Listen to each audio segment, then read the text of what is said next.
Everyone, welcome back to my YouTube channel. तो आज की वीडियो में मैं आपके साथ डिस्कस करने वाली हूँ कि आपको बीएड में कॉपी को किस टाइप से लिखना है ताकि आप एक अच्छी परसेंटेज गेन कर सकें।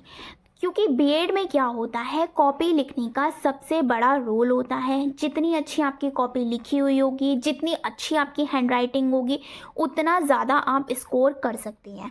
किन किन चीज़ों को फॉलो करना है, किन किन स्टेप्स को फॉलो करना है, सारी चीज़ें बताऊंगी।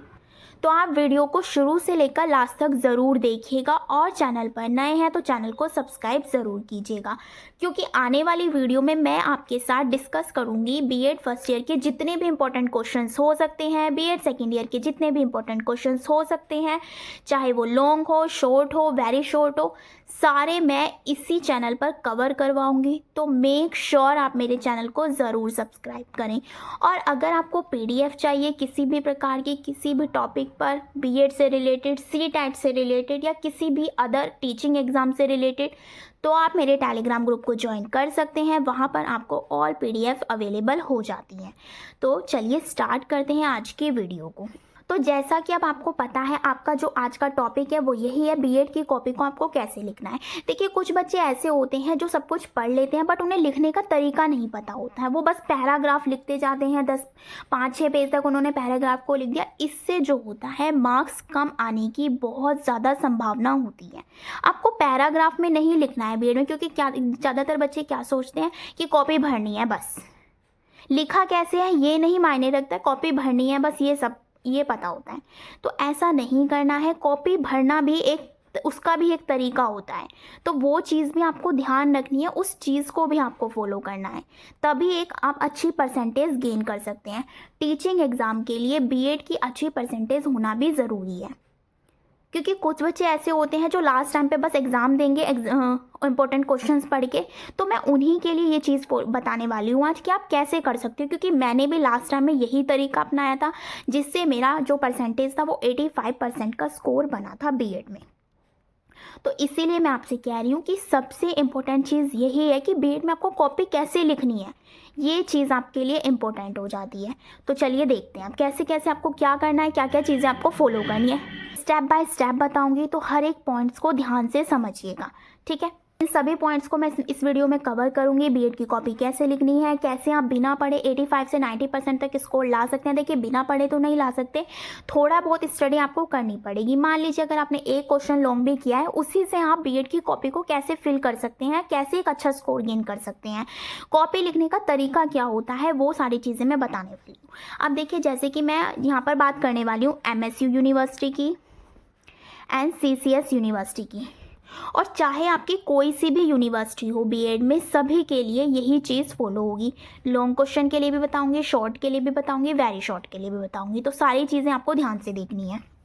अगर मैं बात करूं एमएसयू यूनिवर्सिटी की एंड सीसीएस यूनिवर्सिटी की, इसमें क्या होता है, लॉन्ग क्वेश्चंस देखने को मिलते हैं, शॉर्ट मिलते हैं and very short. Long question जो होते हैं आपको 6 देखने को मिलते हैं, 3 अटैम्प्ट करने होते हैं, आपको चॉइस मिलती है। मतलब जो एक क्वेश्चन होता है उसके अंदर 2 पार्ट होते हैं, कै और खे, इसमें से आपको चॉइस होती है, आप कोई सा भी एक कर सकते हैं। इसी तरीके से आपको दूसरा मिलता है, उसमें भी 2 ही मिलते हैं आपको देखने के लिए, आप कोई सा भी एक चूज़ कर सकते हैं। इसी तरीके से तीसरा।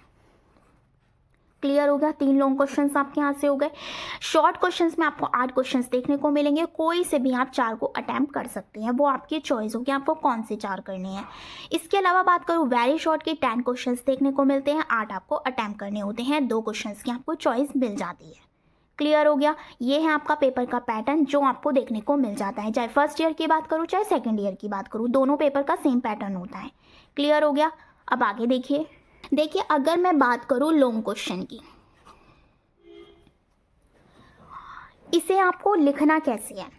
ज़्यादातर क्वेश्चन में क्या होता है, अवधारणा पूछ ली जाती है कि अवधारणा बताइए, इसका प्रत्यय बताइए, संप्रत्यय बताइए, अर्थ बताइए, परिभाषा बताइए, महत्व बताइए, विशेषताएं होगी आपकी, आवश्यकताएं होगी। तो ये सारी चीज़ें ना आप देखकर डर जाओगे, इतनी सारी चीज़ें एक ही क्वेश्चन में पूछ ली। तो ये चीज़ें आपको डराने वाली भी होती हैं, लेकिन आपको केवल अपनी चीज़ों पर अपनी चीज़ों को फॉलो करना है, जो भी चीज़ आपने पढ़ी है। मान लीजिए आपसे पूछ लिया शिक्षा का अर्थ क्या है, तो यही क्वेश्चन आपसे पूछा शिक्षा का अर्थ क्या है, इसकी विशेषताएं, महत्व, सभी चीज़ों के बारे में लिखिए। क्लियर हो गया। अब दे दिया वो आपको लॉन्ग क्वेश्चन में, आपको लिखना कैसे है। सबसे पहले देखिए आपको क्या काम करना है, बीच में आपको हेडिंग डालनी है, यहाँ पर लिखना है उत्तर नंबर 1। क्लियर हो गया। बीच में, साइड में नहीं लिखनी है, बीच में लिखनी है, जो भी आपकी कॉपी होगी उसके बीच में। अब धारणा, प्रत्याजय, संप्रत्याजय, इसका मतलब ही होता है अर्थ और परिभाषा। वहाँ पर आपको अर्थ और परिभाषा ही देनी है, ठीक है। अवधारणा, सबसे पहले आप लिखेंगे अवधारणा, क्योंकि आपके क्वेश्चन में यही पूछा है। यहाँ पर आप 2 से 3 लाइन लिख देंगे। जैसे मान लीजिए शिक्षा का अर्थ पूछ लिया, तो आप डायरेक्ट लिखेंगे शिक्षा जो होता है शिक्ष धातु से बना है, इसका जो अर्थ होता है वो होता है सीखना। तो इस टाइप से 2-3 लाइनें जो है आप यहाँ पर लिख देंगे अवधारणा में। क्लियर हो गया। इसके बाद क्या लिखेंगे आप, अर्थ लिखेंगे। अर्थ कैसे लिखेंगे, जैसे आपसे पूछा शिक्षा, ऐसे लिखेंगे एरो बना के, शिक्ष धातु के इससे बना है, इसका अर्थ है, अर्थ हो जाएगा इसका सीखना। तो 4 से 5 लाइन आपकी अर्थ में कवर हो जाएंगी। क्लियर हो गया। इसके बाद आपको क्या करना है, परिभाषा लिखनी है। परिभाषा आपको 2 देनी ही है लॉन्ग क्वेश्चन में, इसीलिए आपको याद रखना है। और मैं ये नहीं कहूँगी जैसे आपको शिक्षा से रिलेटेड ही डेफिनेशन पता है तो आप वही लिखिए। आपको कोई सी भी डेफिनेशन याद हो, दो प्रॉपर तरीके से आप लिखेंगे ना, कोई आपकी डेफिनेशन को पढ़ने नहीं आने वाला है। डेफिनेशन को लिखने का तरीका क्या होता है देख लीजिए एक बार। जैसे मान लीजिए अरस्तु ने दी है, ठीक है, इस तरह लिखे अरस्तु, तो इस तरीके से इन्वर्टेड कॉमास लगाएंगे आप, यहाँ पे अपनी डेफिनेशन को कंप्लीट करेंगे और इन्वर्टेड कॉमास को क्लोज करेंगे। क्लियर हो गया। एक डेफिनेशन होगी आपकी। इस तरीके से आपकी दूसरी होगी, जैसे मान लीजिए महात्मा गांधी ने दी है, दूसरी डेफिनेशन लिख दी। इसी तरीके से आप इन्वर्टेड कॉमास लगाएंगे, इसके ऊपर भी लगाएंगे कॉमा और नीचे इधर की साइड भी लगाएंगे। यहाँ अपनी डेफिनेशन को कंप्लीट करने के बाद इन्वर्टेड कॉमास को क्लोज करेंगे एंड डेफिनेशन कंप्लीट। डेफिनेशन भी आपकी 5 से 6 लाइन में इजीली आ जाएगी। इसी से आपका कम से कम 2 पेज कवर हो जाएंगे। क्लियर हो गया। लॉन्ग क्वेश्चन को एक चीज़ आपको ध्यान रखनी है, 5 to 6 पेजेस में कंप्लीट करना है। क्लियर हो गया, ये चीज़ भी आपको ध्यान रखनी है। तो इस तरीके से आपके 2 पेज कंप्लीट हो जाएंगे अगर आप इस तरीके से लिखेंगे।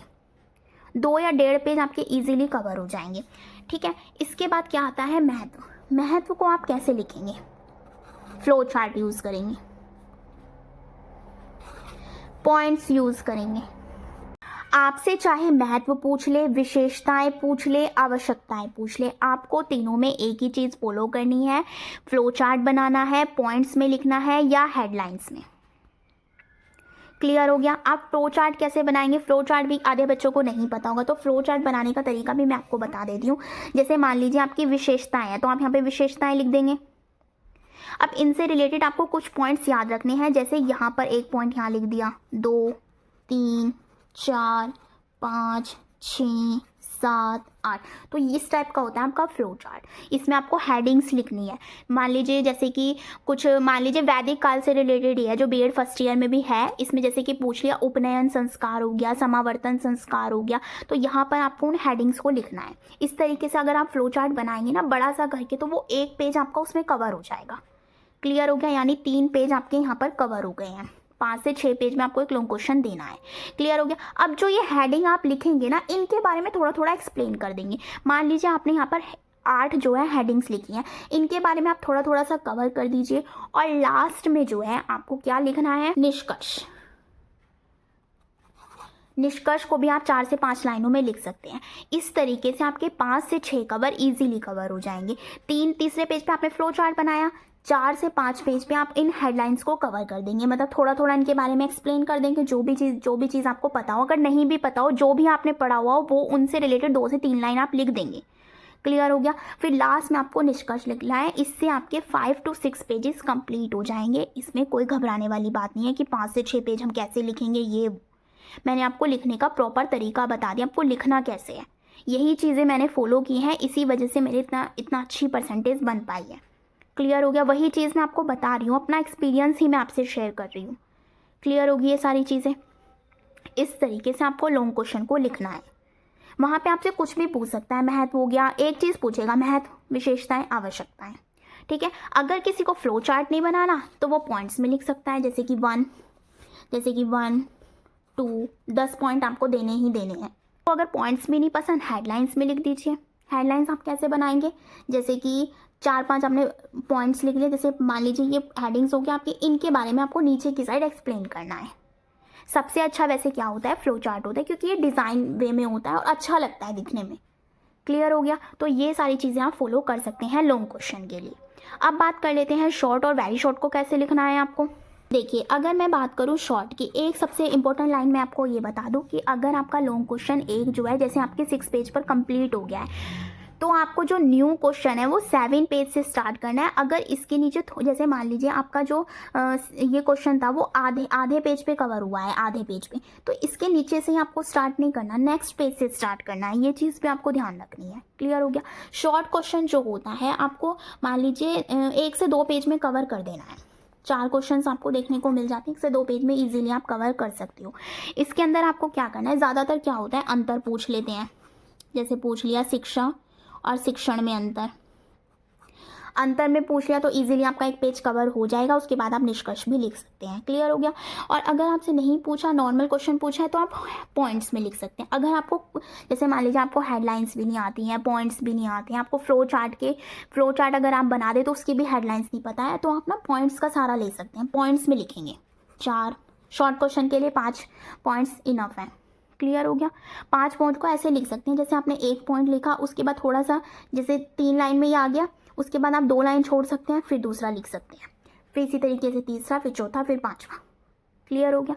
ये हो गया आपके शॉर्ट क्वेश्चन की बात। और एक चीज़ और याद रखिएगा, अगर मान लीजिए आपको कोई क्वेश्चन याद है और उसके अंदर कोई की पॉइंट आ रहा है, उसे आप ब्लैक पेन से लिखेंगे या उस पर आप सर्कल कर सकते हैं या हेडलाइन इस तरीके से लाइन ड्रॉ कर सकते हैं नीचे की साइड, जिससे जो एग्जामिनर है जब आपके कॉपी को चेक करे तो उसका डायरेक्ट ध्यान वहीं पर जाए। क्लियर हो गया। ये सारी चीज़ें जो होती हैं अच्छे मार्क्स के लिए बहुत ज़्यादा ज़रूरी हैं। क्लियर हो गया। अब बात कर लेते हैं वेरी शॉर्ट क्वेश्चन की। वेरी शॉर्ट क्वेश्चन जो होते हैं कभी कभी बिल्कुल एक लाइन के आ जाते हैं। जैसे मान लीजिए किसी राइटर कोई डेफिनेशन दे दी, किसी राइटर का नाम पूछ लिया, तो आप डायरेक्ट लिखेंगे महात्मा गांधी, तो एक लाइन में आंसर हो गया। कभी कभी ऐसा होता है कोई डेफिनेशन पूछ ली, जैसे पूछ लिया शिक्षा के अर्थ की कोई भी एक डेफिनेशन लिखिए, शिक्षा की कोई भी एक डेफिनेशन लिख लिए, तो 2 लाइन में इजीली कवर हो जाएगा। तो मान लीजिए एक पेज पे आपके 3 क्वेश्चन इजीली आ जाएंगे और देखने को कितने मिल जाते हैं आपको, 8। तो इस टाइप से आप डिवाइड कर सकते हैं। मान लीजिए 3 पेज में आपके 8 क्वेश्चन कवर हो जाएंगे, क्योंकि एक पेज पर 3 क्वेश्चन आ रहे हैं, दूसरे पेज पर 3 6 हो गए और एक पेज पर 2, यानी लास्ट तक आपको भरनी है। कुछ यूनिवर्सिटी होती हैं उनकी 28 पेज की कॉपी होती है, कुछ की 32 पेजेस की होती है। तो आपको उस हिसाब से अपनी चीज़ों को कवर करना है। कोशिश करनी है आप पूरी की पूरी कॉपी को फिल करें। कुछ इंपॉर्टेंट चीज़ और बताती हूँ, राइटिंग पर सबसे ज़्यादा फोकस करना है, क्योंकि राइटिंग का एक बहुत बड़ा रोल होता है बीएड में। साफ साफ लिखना है, बहुत क्लियरिटी से लिखना है। 3 घंटे मिलते हैं, बहुत ज़्यादा टाइम है, तो ईजिली आप ये चीज़ कर सकते हो। इसके अलावा सेकेंड कॉपी आपको भूल कर भी नहीं मिलती है। सेकेंड कॉपी की नीड आपको है भी नहीं और मिलती भी नहीं है। कभी आप सोचो कि मैं एक को भर दूँ दूसरी भी ले लेता हूँ, सेकेंड कॉपी आपको नहीं मिलती है, कोई सी भी यूनिवर्सिटी हो आपकी। क्लियर हो गया। इसके बाद अगर मैं बात करूँ, की पॉइंट्स को आपको अंडरलाइन ज़रूर करना है। अंडरलाइन कर सकते हैं आप, सर्कल बना सकते हैं, आप कुछ भी ब्लैक पेन से लिख सकते हैं। जैसे इसमें ब्लू और ब्लैक का यूज़ करना होता है, तो आप ब्लैक पेन, अगर आप ब्लू से लिख रहे हैं तो आप ब्लैक पेन का यूज़ कर सकते हैं, अगर ब्लैक पेन से लिख रहे हैं तो ब्लू का यूज़ कर सकते हैं। क्लियर हो गया। मैंने जितने भी आप पॉइंट्स आपको क्लियर किए, उनसे रिलेटेड मैं सारे पॉइंट्स आपको एक जगह क्लियर कर देती हूँ, ताकि आप कन्फ्यूज़ ना हो मैंने क्या क्या बताया था। आप चाहे तो इन्हें नोट डाउन भी कर सकते हैं। क्लियर हो गया। सबसे पहले मैंने आपको क्या बताया था, अगर आपका लॉन्ग क्वेश्चन आता है, अवधारणा आती है, संप्रत्यय आता है, प्रत्यय आता है, अर्थ परिभाषा आपको वहाँ पर लिखनी है। कैसे बता दिया था मैंने, इजीली बता दिया। 2 से 3 लाइन लिखेंगे, फिर अर्थ, फिर परिभाषा लिखेंगे। लिखने का तरीका मैंने आपको बता दिया। की पॉइंट होगा उसको अंडरलाइन ज़रूर करेंगे, कोई सा भी हो की पॉइंट उसको आपको अंडरलाइन ज़रूर करना है, या अदर पेन से लिख देना है। जैसे आप ब्लू पेन से काम कर रहे हैं तो आप ब्लैक पेन से उसे लिख सकते हैं। इसके अलावा अगर आपको हेडलाइंस नहीं आती है या पॉइंट्स आपको नहीं पता है, तो आप पॉइंट्स में लिख सकते हैं, जैसे 1 2 3 थोड़ा थोड़ा इसके बारे में लिख दिया। इस टाइप से राइटिंग साफ होनी चाहिए। लेकिन इसके अलावा हेडलाइन में लिखेंगे, हेडलाइन में आपको लिखना है, जैसे कि मैंने अभी आपको बताया था, काफ़ी सारे आपको पॉइंट्स पता है तो उन्हें पहले लिखेंगे और फिर उनके बारे में नीचे एक्सप्लेन करेंगे। क्लियर हो गया। लॉन्ग क्वेश्चन वही 5 से 6 पेज पर लिखेंगे। शॉर्ट जो है 1 से 2 पेज पर आप लिख सकते हैं, मैंने यहाँ पे 2 से ढाई लिख दिया है। वेरी शॉर्ट जो होता है आपके 1 पेज पे 3 क्वेश्चन इजीली, वही चीज़ है। राइटिंग पर फोकस करना है। न्यू क्वेश्चन हमेशा न्यू पेज से हम लिखेंगे, जो भी होगा कोई क्वेश्चन, जैसे आपका लॉन्ग क्वेश्चन 6ठे पेज पे खत्म हो गया तो 7वें पेज पे आप दूसरा क्वेश्चन स्टार्ट करेंगे। ब्लैक एंड ब्लू पेन का यूज़ करना है, इसके अलावा कोई पेन आपको यूज़ नहीं करना है। ज़्यादा से ज़्यादा फ्लो चार्ट बनाने हैं। फ्लो चार्ट देखिए मैंने यहाँ पे ड्रॉ भी कर दिया, इस टाइप से आपको फ्लो चार्ट बनाना है। ये आपका 1 पेज कवर कर देगा। जब आप बड़ा सा बीच में जो है ये वाली हेडिंग लिखोगे और इस तरीके से करोगे ना कवर, तो 1 पेज इजीली कवर हो जाएगा। और ये तो मैंने कुछ एग्जांपल लिया है, 1 2 3 4 5 6 7 है, आप 10 भी बना सकते हो, 12 बना सकते हो, तो वो आपकी चॉइस है। क्लियर हो गया। फ्लो चार्ट आपको इस टाइप से ही बनाना है। ये थोड़ा डिज़ाइन वे में भी लगता है और अच्छा भी लगता है, पेज भी कवर हो जाता है। इसके अलावा लास्ट पॉइंट यही लिखा है, सेकंड कॉपी आपको नहीं मिलती है। कभी आप सोचें कि मैं इसे भर देता हूँ दूसरी ले लेता हूँ, तो ध्यान रखना है सेकंड कॉपी नहीं मिलती है। आपके वो क्वेश्चंस भी छूट जाएंगे कि आप सेकंड कॉपी लेने के लिए बैठे रहेंगे, तो इसीलिए आपको ये गलती नहीं करनी है। आई होप आपको जितनी भी चीज़ें मैंने बताई हैं वो सारी क्लियर हुई हूँ। एक एक पॉइंट्स मैंने आपको क्लियर करना है, किस तरीके से कॉपी को लिखना है, क्या क्या चीज़ें फॉलो करनी है, सारी चीज़ें मैंने इसके अंदर इंक्लूड करी हैं। इसके अलावा मैं अब आपके साथ सीरीज़ स्टार्ट करने वाली हूँ बीएड फर्स्ट ईयर की एंड सेकेंड ईयर की। जितने भी इंपॉर्टेंट क्वेश्चंस हुए हैं प्रीवियस ईयर से रिलेटेड, जितने भी इंपॉर्टेंट क्वेश्चंस हो सकते हैं, एक सीरीज़ लेकर आऊँगी। पहले इंपॉर्टेंट कराऊँगी, इंपॉर्टेंट लॉन्ग क्वेश्चंस कराऊंगी, फिर शॉर्ट, फिर वेरी शॉर्ट। वेरी शॉर्ट तो मैं उसके आंसर्स भी करवा दूंगी, लेकिन लॉन्ग के मैं क्वेश्चंस आपको प्रोवाइड कराने की पूरी कोशिश करूंगी। तो जल्दी ही मैं BEd first year and second year से रिलेटेड इंपॉर्टेंट क्वेश्चंस लेके आने वाली हूँ, चाहे वो लॉन्ग हो, शॉर्ट हो, वेरी शॉर्ट हो, तो दो तीनों के ऊपर बात करेंगे। आई होप वीडियो आपके लिए हेल्पफुल होगी। तो जितने भी आपके बीएड ग्रुप हैं, इस वीडियो को ज़्यादा से ज़्यादा उसके अंदर शेयर कीजिए, लाइक कीजिए, कॉमेंट कीजिए, और आप बता भी सकते हैं मुझे किस टॉपिक पर आपको वीडियो चाहिए, कौन सा सब्जेक्ट मैं पहले लेके आऊँ, तो वो चीज़ भी आप मुझे बता सकते हैं। Thank you.